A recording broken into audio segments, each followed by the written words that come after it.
ये तो कौन सी किताब में लिखा है, वापस नहीं हो सकता है, निरस्त किए जा सकते हैं कानून। किसान की मांग नहीं मानी, फिर किसान को किसान नहीं माना। कभी आतंकवादी बताए, खालिस्तानी बताए, कभी कांग्रेसी बताए, कभी हुड्डा साहब और अमरिंदर द्वारा भेजा हुआ बता रहे हैं। फिर किसान को इन्होंने इंसान भी नहीं माना। कैबिनेट मंत्री कंवरपाल गुर्जर की बात करें, उन्होंने तो इससे भी आगे बढ़ के ये बयान दे दिया कि जो भी किसानों की वहाँ मौत हुई है, मैं उनको शहादत नहीं मानता, वो जो है प्लांटेड है, वो साजिश है, जानबूझ के उनको मारा गया। सरकारी शय से सरकार एक गलत इरादे के साथ, गलत नियत के साथ कि किसी तरह किसानों को उकसाया जाए, जो ये शांति किस तरह भंग हो, ऐसी नियत सरकार की दिखाई दे रही है। जो हरियाणा के अंदर इतना बल प्रयोग किया जा रहा है। आप देश की सबसे बड़ी पंचायत के मेंबर हैं, वहाँ भी सरकार की तरफ से यही जवाब दिया गया और हरियाणा विधानसभा भी यही जवाब दिया गया कि ऑक्सीजन के अभाव में कोई भी मौत नहीं हुई। जब सारा देश अपनी जान बचाने के लिए प्रयासरत था, उस समय भी शराब घोटाला, रजिस्ट्री घोटाला, जोन से महकमे इनके पास हैं, किस तरीके से कहाँ अपना जो है पैसा इकट्ठा किया जाए।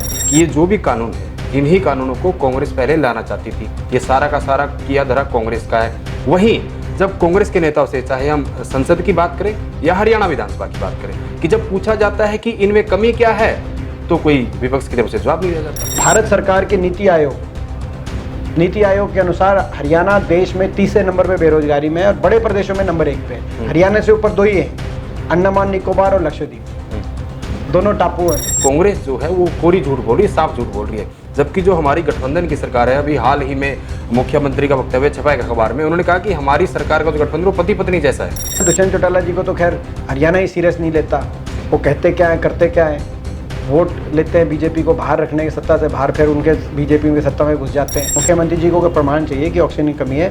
मैं अपना कॉल रिकॉर्ड सार्वजनिक करना चाहता हूँ। कोरोना काल का मेरा टेलीफोन का रिकॉर्ड आप सार्वजनिक लें। जींद में गठबंधन की सरकार ने इतना ज़्यादा विकास करवा दिया है कि इनके मौजूदा विधायक को सड़कों पर आके अपने ही अधिकारियों को उग्रवादी बताना पड़ रहा है कि इनसे अच्छे तो उग्रवादी है। ये कहते कुछ हैं, करते कुछ हैं। ये अपने वोटर का ही विश्वास बेचने का काम करते हैं। बीजेपी खिलाफ वोट लेके बीजेपी की सरकार बनाने का कहीं काम करते हैं। किसान की वोट लेके किसान के ऊपर वार करने का काम करते हैं। तो पंजाब के मोगा में लाठीचार्ज हुआ, उसी को लेकर अपने गृह मंत्री विज साहब ने पंजाब के सीएम का इस्तीफा मांग लिया। मन लाठीचार्ज वहाँ भी हुआ।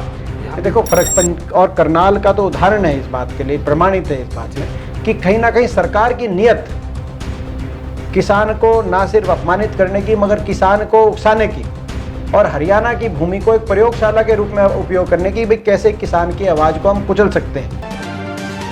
नमस्कार, बिंदास हरियाणा के खास कार्यक्रम सीधी बात सुरेंद्र नयन के साथ में आप सभी दर्शकों का स्वागत है।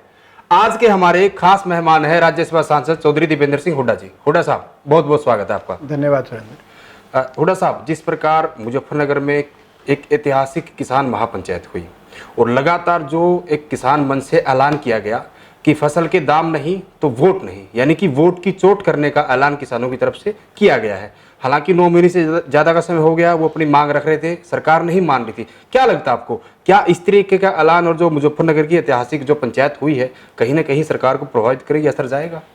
देखिए, जो ये 3 कानून बने, कहीं ना कहीं जो न्यूनतम समर्थन मूल्य का जो सिस्टम है जी, और जो सरकारी खरीद का सिस्टम है, उस खरीद के सिस्टम को कमज़ोर करने का आने वाले समय में जी, सभी किसानों को अंदेशा है। तो यानी कि किसानों को इन 3 कानूनों के माध्यम से आर्थिक चोट मार रहे हैं जी। हरियाणा में किसानों को शारीरिक चोट मार रहे हैं, कहीं लाठीचार्ज हो रहा है, करनाल में आपने देखा। बिल्कुल। तो आर्थिक चोट भी किसान पे पड़े, शारीरिक चोट भी किसान को मारो, तो क्या किसान वोट की चोट से उसका जवाब नहीं दे सकता? ये तो अधिकार है कम से कम, वो देगा। जी बिल्कुल। वहीं हुड्डा साहब, अगर हम जेजेपी के नेता की बात करें, अजय चौटाला की, उनका बयान आया उस किसान महापंचायत के बाद कि सड़कें जाम करने से, किसान ये इस तरह की महापंचायत करने से समाधान नहीं निकलते, शक्ति प्रदर्शन करने समाधान नहीं निकलते। उन्होंने कहा कि कानून कभी वापस नहीं होते, संशोधन हो सकता है और उसका रास्ता है बातचीत। देखिए, ये तो कौन सी किताब में लिखा है, वापस नहीं हो सकता है, निरस्त किए जा सकते हैं कानून। जी, वही होता है वापसी का जो है निरस्त। जी। पहली बात तो संसद में ही रिपील होते हैं, लॉज रिपील होते हैं पार्लियामेंट के अंदर। दूसरी बात, जहाँ तक जेजेपी पार्टी की बात है, और चाहे वो अजय चौटाला जी की बात हो या इनकी पार्टी के बाकी नेताओं की बात हो, इनकी बात को हरियाणा के लोग सीरियसली नहीं लेते। जी। क्योंकि ये कहते कुछ हैं, करते कुछ हैं। ये अपने वोटर का ही विश्वास बेचने का काम करते हैं जी। बीजेपी के खिलाफ वोट लेके बीजेपी की सरकार बनाने का कहीं काम करते हैं, किसान की वोट लेके किसान के ऊपर वार करने का काम करते हैं जी। तो जो जिसकी कथनी करने में इतने अंतर हो और सुबह कुछ कहते हैं शाम को कुछ कहते हैं, तो ऐसे लोगों पे हरियाणा के लोग ना विश्वास करते हैं, ना हरियाणा के लोग इनकी बात को सीरियसली लेते जी। और ना मैं इनकी बात को इसलिए सीरियसली को लेना चाहूँगा। जी हुड्डा साहब, किसानों की अगर हम बात करें, बहुत बड़ा मतभेद तो ये भी है सरकार के ही नेताओं में, मंत्रियों में, कि जो जितने भी किसान धरने पर बैठे हैं, काफ़ी सारे नेता तो किसान मानने के लिए तैयार नहीं है। बहुत सारे लोग कहते हैं कि ये राजनीतिक लोग हैं, कांग्रेस के प्लांटेड लोग हैं या अलग अलग संगठनों से आए हुए हैं और इनका एजेंडा है कि बीजेपी को हराना। ये बात खुद कृषि मंत्री बिंदास हरियाणा बोल चुके हैं कि इनका एजेंडा कृषि कानून वापस करवाना नहीं है, इनका एजेंडा है कि बीजेपी को हराना, इसलिए धरना इतना लंबा चल रहा है। नहीं तो सरकार का क्या एजेंडा है जी? इसमें देखो, सरकार का एजेंडा पिछले 10 महीने से हरियाणा इकलौती सरकार एक ऐसी सरकार है जो पूरी तरीके से बल प्रयोग कर रही है किसान पे। मैं ये सवाल पूछता हूँ हरियाणा सरकार से और देशवासियों से। ना तो पंजाब में देखो आंदोलन 5-4 स्टेटों में ज़्यादा चल रहा है जी। ना तो पंजाब में बल प्रयोग हो रहा, पुलिस बल, ना यूपी में हो रहा, ना राजस्थान में हो रहा, ना दिल्ली में हो रहा। हालांकि मोगा में हुआ था पंजाब में जी अभी जो है, मगर एक लगातार सस्टेन्ड पीरियड 10 महीने लगातार पीपली से पहला लाठीचार्ज हुआ था और आखिरी अभी करनाल में बिल्कुल लगातार अगर हमलावर हो गई सरकार पूरी तरीके से और नियत के साथ, देखो किस नियत के साथ जी, करनाल में 15 किलोमीटर दूर बैठे थे किसान मुख्यमंत्री जी के प्रोग्राम से, बिल्कुल 15 किलोमीटर दूर, बिल्कुल वो उतनी दूरी है जो सिंगू बॉर्डर से और देश की संसद की है जी। 15 किलोमीटर मुख्यमंत्री के दूर बैठे थे, कार्यक्रम के शांतिपूर्ण तरीके से बैठे थे और पुलिस ने आके लाठीचार्ज कर दिया जी। और आदेश दिए कि सर, एसडीएम आदेश दे रहा है कि कोई सर फुटे बिना कोई बचना नहीं चाहिए। तो ये क्या आप दुश्मनों पे अटैक करने जा रहे हैं? देश के दुश्मन का ही पे अटैक इस नियत से किया जाता है कि भाई जान जाए, क्योंकि सर फोड़ने का क्या मतलब है, जान का खतरा डालना। तो ये क्या नियत थी? और उसके बाद उस अधिकारी के बचाव में कौन आया, किसने प्रेस कॉन्फ्रेंस की? उस अधिकारी के बचाव में पहले डीसी करनाल ने जी, उसके बाद मुख्यमंत्री जी ने स्वयं कहा कि सख्ती जरूरी थी और अभी उन पे कोई कार्रवाई नहीं हुई, केवल ट्रांसफर, यानी कि उसको बचा रहे हैं, उस पर कोई कार्रवाई नहीं। तो कहीं ना कहीं सरकारी शय से सरकार एक गलत इरादे के साथ, गलत नियत के साथ कि किसी तरह किसानों को उकसाया जाए जी, किसी तरीके से जो शांति और संयम के रास्ते पे किसान इस संघर्ष में, इस आंदोलन में बैठा इतना लंबे समय से, वो उस शांति और संयम के रास्ते से भटके और जो ये शांति किस तरह भंग हो, ऐसी नियत सरकार की दिखाई दे रही है जो हरियाणा के अंदर इतना बल प्रयोग किया जा रहा है। और कहीं ना कहीं किस तरीके से किसान की आवाज को बल से कुचला जाए, उसकी एक प्रयोगशाला के रूप में हरियाणा को एक प्रदर्शित किया जाए। देश में सबसे बड़ी किसान विरोधी सरकार मैं मानता हूँ हरियाणा सरकार। तो इस बात का, तो ऐसे लोग, आपने जो शुरू में एक बात की, ऐसे लोग कहेंगे ही कि भाई दूसरे पे उंगली उठाएंगे, प्रायोजित हैं। अभी उन्होंने हुड्डा साहब का नाम लिया कि भाई कैप्टन अमरिंदर और हुड्डा साहब ने किसानों को उकसाने का काम किया। हाँ, कभी खालिस्तानी बताते हैं, कभी माओवादी बताते हैं, बिल्कुल, कभी उपद्रवी बताते हैं, मगर सच्चाई है जो आपको भी पता है जी, हरियाणा की जनता को भी पता है और हमको भी पता है जी। पूरी तरीके से सादे किसान इस आंदोलन से जुड़ा हुआ है जी। जो हरियाणा का एक एक किसान जो नहीं भी है धरनों पे, वो मन और भावना से जुड़ा हुआ है। और इतना लंबा आंदोलन ऐसे नहीं चला करते, इतना कोई आज चला के दिखाए जी। बीजेपी आज सबसे बड़ी राष्ट्रीय पार्टी बताती है, कोई आंदोलन चला के दिखाए। ये इतनी भावना किसान में है, ये 10 महीने से ऐसा आंदोलन शांति और संयम के रास्ते पे रहकर इतना लंबा 500 जाने चलेगी जो है धरनों पे, लोगों की शव वापिस आए जी, फिर भी उसी रास्ते पे अटक रहा है ये आंदोलन जी। तो ये बहुत बड़ी बात है। ऐसे में सरकार को इतनी जिद, इनको इस तरीके से नजरअंदाज करना जी, इस तरीके से उनका अपमान करना, उनका तिरस्कार करना, बार बार सरकार के मंत्री जैसे आप बता रहे हैं, वो आप जो है पिछले 10 महीने की स्टेटमेंट्स देख लो जी, बिल्कुल अलग अलग इस तरह की कि उनको तिरस्कार करना। और तिरस्कार के साथ साथ मैंने कहा पहले इनकी किसान की मांग नहीं मानी जी सरकार ने। किसान के कानून, किसान के भविष्य के कानून है, उनकी कुछ बात सुनी जानी चाहिए थी, किसान की मांग नहीं मानी। फिर किसान को किसान नहीं माना, कभी आतंकवादी बताया, खालिस्तानी बताया, कभी कांग्रेसी बताया, कभी हुड्डा साहब और अमरिंदर द्वारा भेजा हुआ बता रहे हैं। फिर किसान को इन्होंने इंसान भी नहीं माना। कोई सहानुभूति भी होती है। आप ये कोई इनका कोई सांसद या कोई विधायक या कोई मंत्री ये भी कह सकता था खड़े होके कि भाई हमें बड़ा, हम इनकी मांग से तो सहमत नहीं है, लेकिन ये देश है, देशवासी हैं सब, कोई देशवासी का दर्द हमारा भी दर्द है, हमें दुख है कि 500 लोगों की जान चली गई। इसी बात पे मेरा सवाल है, सहानुभूति की बात आपने की, वो भी नहीं हुआ। हालांकि हुड्डा साहब ने सदन के अंदर जो है जितने भी किसान शहादत हुई उस पर श्रद्धांजलि दी, अपनी तरफ से व्यक्त की कांग्रेस की तरफ से। लेकिन वही हम कैबिनेट मंत्री कंवरपाल गुर्जर की बात करें, उन्होंने तो इससे भी आगे बढ़ के ये बयान दे दिया कि जो भी किसानों की वहां मौत हुई है मैं उनको शहादत नहीं मानता, वो जो है प्लांटेड है, वो साजिश है, जानबूझ के उनको मारा गया है। इस तरह का बयान कंवरपाल गुर्जर की तरफ से दिया गया। मैं ये कहना चाहता हूं कंवरपाल जी को, और मैं हरियाणा की पूरी कैबिनेट को कहना चाहता हूं, मुख्यमंत्री जी समेत जो जो मेरे साथ चलना चाहें चले। मैं एक एक परिवार से मिलकर आया हूं, एक एक परिवार के पास मैं गया हूं, जिसने परिवार ने अपना कोई खोया है। हरियाणा के जितने ऐसे किसान हैं जिनकी इन धरनों पे जिनकी जानें गई हैं, जिन्होंने अपना कोई खोया है, उन किसान परिवारों के पास मेरे साथ चले, उनकी आंख में आंख डालें, उस किसान की बूढ़ी माँ के आंख में आंख डालें, उनके बच्चों की, कई किसान है 3-3 लड़कियां हैं रहेगी उनके जाने के बाद, उनकी बच्चों के आंख में आंख डाल के कहें कि भाई तुम किसान नहीं हो, तुम साजिश हो, तुम प्लांटेड हो। मैं उनको कहता हूं मेरे साथ चले। और ये अपना ये अगर चल के, मुझे दुख है, मैं आपको एक बताना चाहता हूं बात, इन 10 महीने में इन परिवारों के पास सुख दुख में जाना हमारे देश की एक संस्कृति है, राजनीति से ऊपर उठ के। अपने हलके के अंदर किसी की डेथ हो जाए, कोई एक्सीडेंट हो जाए, तो कोई भी पार्टी का हो तो कोई आदमी आके कम से कम सहानुभूति व्यक्त करता है। इंसानियत इसे कहते हैं। बिल्कुल। बाकी कहीं चले जाएंगे, मगर बीजेपी के, जेजेपी के और भी कई राजनीतिक पार्टियां हैं, इनके परिवारों के पास कोई उनके आंसू पोंछने के लिए कोई सरकार का मंत्री संतरी आप छोड़ो, किसी पार्टी का कोई आदमी जो है, मैं हुड्डा साहब का धन्यवाद करता हूं, उन्होंने हमारी जिम्मेदारी लगाई। हम हर जगह गए, जितना कुछ हो सकता था हमने इन परिवारों के लिए किया। कांग्रेस विधायक दल की तरफ से उनकी आर्थिक मदद भी करने की कोशिश की, मगर जब हम गए तो हमें पता चला एक आदमी भी नहीं गया। और अब ये कह रहे हैं कि भाई ये प्लांटेड थे। कंवरपाल जी को मैं कहना चाहता हूँ मेरे साथ चले, मैं चलूंगा साथ। अगर एक आदमी ये बता दें कि किसान ये सही नहीं था तो हम उनकी बात मान लेंगे। बिल्कुल। वही हुड्डा साहब, अगर हम सरकार की बात करें तो सरकार के बड़े बड़े नेताओं की तरफ से बार बार एक बयान दिया जाता है कि ये जो भी कानून है, इन्हीं कानूनों को कांग्रेस पहले लाना चाहती थी, ये सारा का सारा किया धरा कांग्रेस का है। वहीं जब कांग्रेस के नेताओं से, चाहे हम संसद की बात करें या हरियाणा विधानसभा की बात करें, कि जब पूछा जाता है कि इनमें कमी क्या है, तो कोई विपक्ष की तरफ से जवाब नहीं दिया जाता। आपने शायद संसद के अंदर मेरा जवाब नहीं देखा, मैं आपको जवाब, आपने जवाब दिया, लेकिन मैं कह रहा हूं कि बार बार ये बयान रिपीट करते हैं। तो ये अभी अपनी विधानसभा में भी राव अभय सिंह यादव की तरफ से भी बोला गया कि आप कानूनों को गलत बता रहे हैं, लेकिन वो गलत क्या है? वो एक और चीज कहते हैं, ये सही बात है जी।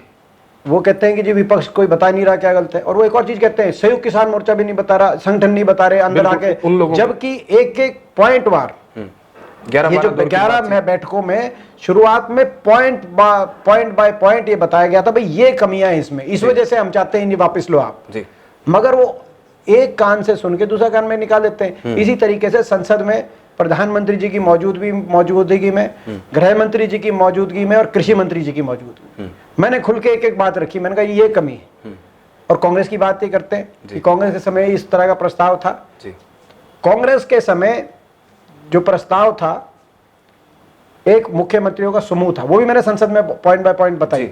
मुख्यमंत्रियों का समूह था जिसमें प्रकाश सिंह बादल जी, ममता बनर्जी, नीतीश कुमार, जो है अपना हुड्डा साहब, और तो उन मुख्यमंत्रियों के समूह ने एक सुझाव दिया था कि अगर निजी कंपनियां आए, निजी कंपनियों का कोई विरोध नहीं, लेकिन साथ में एक कंडीशन हो जी, वो इन्हीं मंडियों में आए, उनके लिए अलग से मंडी ना बनाई जाए, और इन मंडियों में आके वो बोली लगवाएं, और न्यूनतम समर्थन मूल्य से ज्यादा पे खरीद तो अलाउड है जी। अगर उससे कोई कम खरीद पे होगा तो ना तो वो खरीद हो सकती है उससे कम पे, और कोई कम खरीद का कोई कॉन्ट्रैक्ट मिलेगा तो कानूनी कार्रवाई और सजा हो, उस कंपनी की सजा का प्रावधान, सजा का प्रावधान कि एक तो वो सेल निरस्त हो जाएगी और उस पर पेनल्टी लगेगी और सजा का प्रावधान होगा।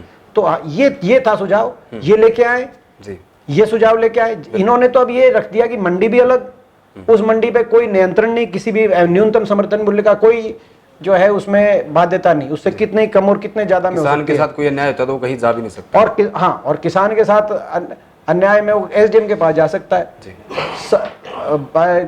जो है लठ मार के सर फोड़ो एसडीएम, आपने बयान देखे। बिल्कुल। अब वो एसडीएम कल को अगर किसी, खुद आप देखें, आप हिसाब लगाओ, एक जिले के अंदर अगर सपोज अदानी की चल रही है, जैसे अब अदानी वहां पे अपना हिमाचल प्रदेश के अंदर है, ऐसा सेब का आपने देखा होगा उदाहरण, तो अब वो एक आधा किसान तो कोई टेलीफोन करा लेगा, कोई जो है आप जैसे पे मेरे जैसे पे, उसको तो, मगर जो ओवरऑल जो है अगर वो सारे किसानों के साथ अगर जाती हो रही है तो वो कंपनी वाले के अपना वो एसडीएम को अपना सेट करेंगे कंपनी वाले। बिल्कुल। तो एसडीएम किसका साथ देगा? एक एक किसान को तो बचाने कोई नहीं आएगा। तो कहने का मतलब ये है कि जो पूरा जो कानून है, ये दिल्ली के वातानुकूल कमरों में, एसी कमरों में बैठकर बड़े जो औद्योगिक घराने जो कृषि खरीद में जो आना चाहते हैं, उन्होंने अपने हिसाब किताब से बनाया है। हमने कभी नहीं कहा कि भाई निजी कंपनी नहीं हो, आए, लेकिन कानून ऐसा बनाए कि किसान का हित सुरक्षित हो। इन्होंने बड़े औद्योगिक घरानों के हित के अनुसार कानून बनाए, इसीलिए हमारा विरोध है। जी, एसडीएम की बात आपने की, यहाँ करनाल में लाठीचार्ज हुआ तो सरकार ने जो उसकी पीठ थपथपाई कि कानून व्यवस्था को बनाए रखना सरकार का काम है, वही अधिकारियों ने किया। हालांकि ये माना कि भाषा ठीक नहीं थी। वहीं जो पंजाब के मोगा में लाठीचार्ज हुआ, उसी को लेकर अपने गृह मंत्री विज साहब ने पंजाब के सीएम का इस्तीफा मांग लिया। मतलब लाठीचार्ज वहां भी हुआ, यहाँ देखो फर्क है। मेरे को पता नहीं मोगा की क्या परिस्थिति, मगर मैं एक फर्क बात, इस कानून को, इस आंदोलन को शुरू हुए लगभग 10 महीने हो गए बॉर्डर पे बैठे जी, और लगभग 1.25 साल हो गया पंजाब में, पंजाब से शुरू हुए जब पंजाब में सारे, अब 1.25 साल की सरकार में पंजाब के अंदर पहला एक उदाहरण आया कि एक जगह ये इस तरह का कानून व्यवस्था की स्थिति, वहां पे लाठीचार्ज जो भी बल प्रयोग की एक बात आई है जी। जांच का विषय है, मैं नहीं कहता उसमें जो है सरकार की गलती नहीं थी, गलती हो तो जो अधिकारी है उनके खिलाफ कार्रवाई हो। लेकिन हरियाणा में 10 महीने में 8 बार लाठीचार्ज, आंसू गैस के गोले दगाए गए, वाटर कैनन की बौछारों से किसानों को निशानों पे लिया, हजारों किसानों पे देशद्रोह और बाकी धाराओं के मुकदमे दर्ज किए गए। हर जिले के अंदर किसान पे मुकदमे दर्ज है। किसान की आवाज को कुचलने के लिए हरियाणा सरकार के जो पॉसिबल उनके पास जिस प्रकार के भी यंत्र संते, सारी तरीके से किसान के निशाने पे लिया गया। ये फर्क है, ये बहुत बड़ा फर्क है, नियत का फर्क है। स्पष्ट तौर से ये दिखाई देता है, और करनाल का तो उदाहरण है इस बात के लिए, प्रमाणित है इस बात में कि कहीं ना कहीं सरकार की नियत किसान को ना सिर्फ अपमानित करने की, मगर किसान को उकसाने की, और हरियाणा की भूमि को एक प्रयोगशाला के रूप में उपयोग करने की, भाई कैसे किसान की आवाज को हम कुचल सकते हैं, ये प्रदर्शित करके अपने हाई कमान को शायद खुश करने के लिए कि सबसे बड़े किसान विरोधी मुख्यमंत्री का तगमा जीतने के लिए, एक सरकार का तगमा जीतने के लिए ऐसा दिखाई देता है कि ये सरकार चल रही है। ये दुख की बात है। जी, हुड्डा साहब, विपक्ष की तरफ से पहले दिन से किसानों की आवाज उठाई जाती रही है। वहीं हम अगर बीजेपी के नेताओं की बात करें, कुछ ऐसे नेता हैं जो किसानों के लिए बात रखते हैं। चाहे हम राज्यपाल सत्यपाल मलिक की बात करें, तो जब वो किसानों के समर्थन में इस तरह के बयान देते हैं, तो इन्हीं के नेता उनको बोल देते हैं कि उनको इस्तीफा दे देना चाहिए, किसानों के साथ आ जाना। देखिए, उनने ठीक कहा। सत्यपाल मलिक जी ने भी वही कहा जो मैं आपको कह रहा हूँ कि भाई नियत पे डाउट है कि ये बार बार क्यों जो है किसानों को निशाने पे ले रहे हैं, किस मंशा से ले रहे हैं। जिनको इनके बयान है, इनके मुख्यमंत्री जी के जो बयान है, वो बयान किस मंशा से दे रहे हैं, जो जिसमें हुड्डा साहब का नाम लेते हैं, जिस बयान में कांग्रेस का नाम लेते हैं, या किस मंशा से वो बयान दे रहे हैं। तो कहीं ना कहीं इनकी नीयत शक के दायरे में, और सत्यपाल मलिक जी ने भी वही बात कही है, माननीय राज्यपाल जी ने, तो उन्होंने ठीक कहा। ये बात रही किसानों की। अगर हम हरियाणा सरकार की बात करें हुड्डा साहब, तो 2500 से दिन इनके पूरे हो चुके हैं हरियाणा सरकार के। तो लगातार आपकी तरफ से इस तरह के आरोप लगाए जाते हैं, चाहे हम सदन की बात करें या बाहर की बात करें, कि लगातार जो है सरकार घोटाले कर रही है, बहुत सारे घोटाले हैं। लेकिन उनकी तरफ से कहा जाता है कि कांग्रेस जो है वो कोरी झूठ बोल रही है, साफ झूठ बोल रही है। जबकि जो हमारी गठबंधन की सरकार है, अभी हाल ही में मुख्यमंत्री का वक्तव्य छपा है अखबार में, उन्होंने कहा कि हमारी सरकार का जो गठबंधन वो पति पत्नी जैसा है। कैसे देखते हैं भाई? यही कसर बची थी क्या इनकी? मैं देखो, ऐसा है, ये तो ऐसा गठबंधन है जिसमें खुली जो है लूट की छूट। वैसे तो हरियाणा 7 साल की इनकी जो सरकार है, वो उसमें हरियाणा को जो है देश के कई मामलों में सबसे पीछे के राज्यों में लाके खड़ा कर दिया। जी। जैसे बेरोजगारी में, अपराध में। आज हरियाणा देश के सबसे पीछे के राज्यों में गिनती हो रही है। सबसे ज़्यादा बेरोजगारी है, सबसे ज़्यादा अपराध है। बिल्कुल। और ये मगर ये जो गठबंधन जब से बना है तब से इतनी खुली लूट, यहाँ तक कि कोरोना काल में भी जी। जब सारा देश अपनी जान बचाने के लिए प्रयासरत था, उस समय भी शराब घोटाला, रजिस्ट्री घोटाला, जोन से महकमे इनके पास हैं, किस तरीके से कहाँ अपना जो है पैसा इकट्ठा किया जाए। तो ये इस नीयत के साथ ये सरकार चली। माइनिंग का आप देखो कितना बुरा हाल है जी। तो आज मैं 2500 दिनों की इनकी जो है आपने जो बात कही कि भाई ये जो इस पे और उस पे अपना उपलब्धि और अपना वो करते हैं, ये ढोल और पीटते हैं, इसमें बड़े दुख की बात है। असंभव को संभव कर दिखाया इन्होंने। देश में हरियाणा प्रदेश सबसे ज़्यादा बेरोजगारी का प्रदेश नहीं था। आज आपने CMI की रिपोर्ट देखी होगी, हर महीने की रिपोर्ट आती है, नंबर 1 बेरोजगारी। बिल्कुल। मुख्यमंत्री जी कह रहे हैं वो सरकारी एजेंसी नहीं है, उस पर विश्वास नहीं है, खट्टर साहब कह रहे हैं। तो नीति आयोग की भी वही रिपोर्ट है, मैं आपकी जानकारी में ला दूं। भारत सरकार के नीति आयोग के अनुसार हरियाणा देश में 30 नंबर पे बेरोजगारी में है और बड़े प्रदेशों में नंबर 1 पे है। हरियाणा से ऊपर 2 ही हैं, अंडमान निकोबार और लक्षद्वीप, दोनों टापू है। जबकि उसी रिपोर्ट के आधार बनाकर जब दुष्यंत चौटाला विपक्ष में थे तो प्रदर्शन भी करते थे। केवल दुष्यंत चौटाला जी को तो खैर हरियाणा ही सीरियस नहीं लेता।